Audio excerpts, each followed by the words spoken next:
Thank you for joining us in the Bridges for Peace studio. Today we are looking at Operation Roaring Lion Day 3.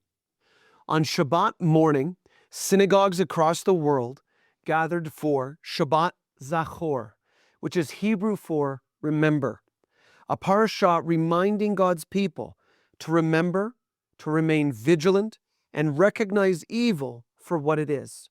The key scripture comes from Deuteronomy chapter 25, verse 17 to 19. Remember what Amalek did to you. Do not forget. This year, those biblical words collided with history. Shabbat, February 28th, was the day on which Operation Roaring Lion began, and Ayatollah Khomeini, one of the modern world's greatest enemies of Israel, fell. For many Israelis, the timing was impossible to ignore.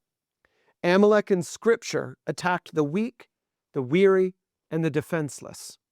So did Hamas on October 7. So has the Iranian regime for decades. Shabbat Zachor always comes right before Purim or the Feast of Esther.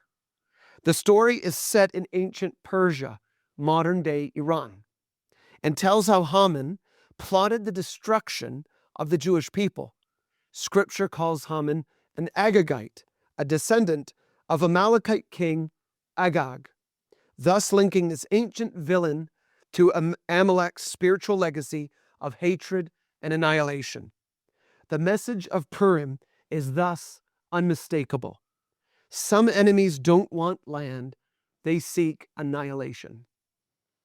After October 7th, Prime Minister Benjamin Netanyahu quoted these same verses saying, "Remember Amalek."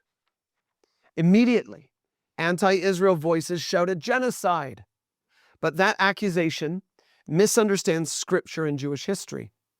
In Jewish thought, Amalek is not a people group to exterminate. Today, no such ethnic group even exists. Amalek is a spirit, an ideology of unprovoked hatred toward God's covenantal people. To remember Amalek means to recognize evil when it rises, to not be naive about hatred, and to protect the innocent with moral clarity. It is a call to defend, not to destroy, to remain vigilant, and not to seek vengeance. So let's look at a Purim under fire. Sunset tonight ushers in the festival of Purim, when Jewish communities around the world celebrate the story of the brave Queen Esther, the Jewish queen whom God used to secure the survival of the Jewish people from Haman's genocidal plot. Purim is traditionally marked by colorful costumes, gatherings, reading the story of Esther, and celebrating survival. Tonight, however, public celebrations have been canceled across Israel. Citizens have been instructed to remain close to shelters as Iranian missile barrages continue. And yet, many Israelis have voiced their willingness to make this sacrifice, not only for their own long-term security, but for the hope of freedom for their Iranian brothers and sisters. The timing of this feast is striking. Nearly 2,500 years ago, Haman plotted the annihilation of the Jewish people.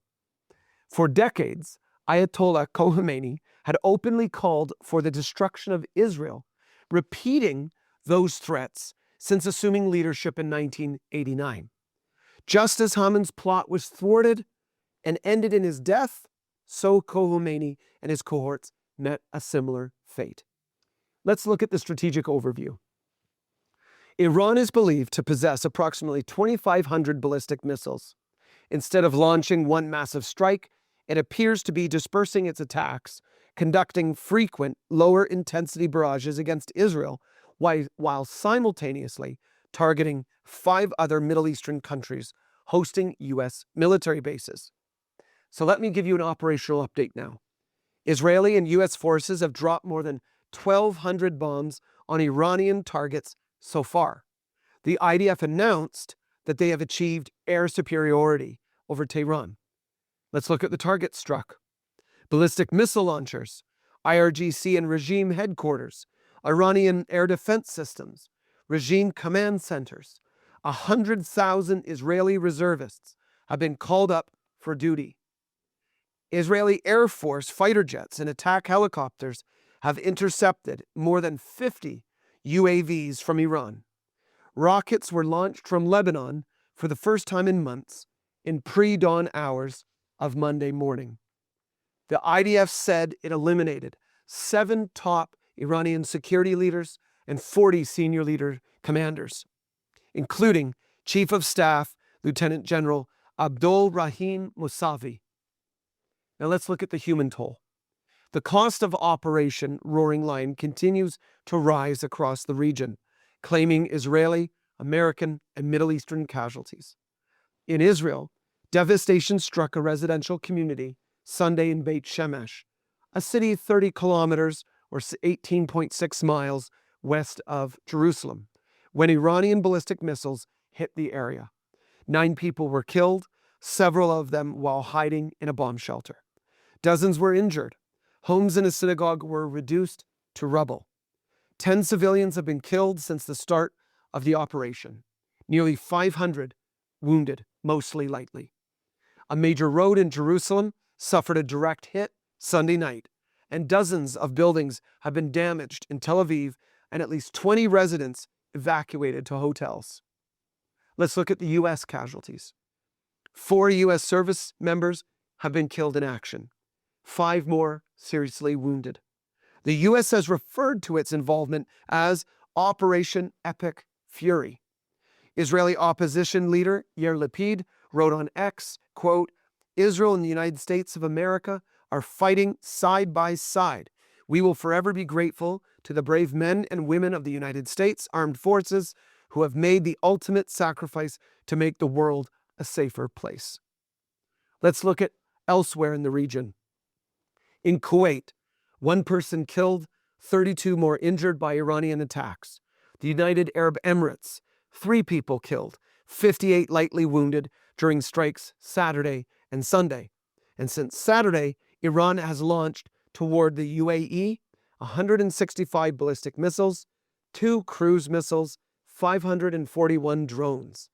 The United Arab Emirates have intercepted 152 ballistic missiles, both cruise missiles, and 13 ballistic missiles fell into the sea. And now the big question. Did Israel bomb an Iranian girls' elementary school? Allegations have come from Al Jazeera, NPR, and PBS citing Iranian regime sources. Yet reports indicate the building was located in an active IRGC military installation. Anti-regime footage circulating online suggests the explosion is consistent with a failed IRGC rocket launching that originated from a base itself rather than from an incoming projectile. The report is still developing. Standing in the spirit of Purim. As Israel enters Purim under fire, the story being read in synagogues around the world carries fresh weight. In the days of Esther, a decree of destruction was issued against the Jewish people. It seemed final, inevitable even. And yet Scripture tells us that what was meant for evil was overturned. On the day that the enemies of the Jews had hoped to overpower them, the opposite occurred, in that the Jews themselves overpowered those who hated them. From the book of Esther, chapter 9, verse 1. Purim is the story of a divine reversal, of a God who does not abandon his people. Even tonight, as sirens sound and celebrations are subdued, the truth remains, such as what Psalm 121, verse 4 says, "Behold, he who keeps Israel shall neither slumber nor sleep." So how do we continue to pray? For protection over Israel. Ask the Lord to shield civilians, strengthen first responders, and guard the soldiers defending the nation. Pray for American forces and coalition partners. Intercede for the safety and wisdom of U.S. service members involved in the operation and those stationed across the Middle East. Pray for the people of Iran. Many are longing for freedom and a future beyond oppression. Ask the Lord to bring justice, stability, and hope. Pray for the wisdom for leaders. Lift up Prime Minister Netanyahu, President Trump, and all the military and political leaders involved in critical decisions in the days ahead.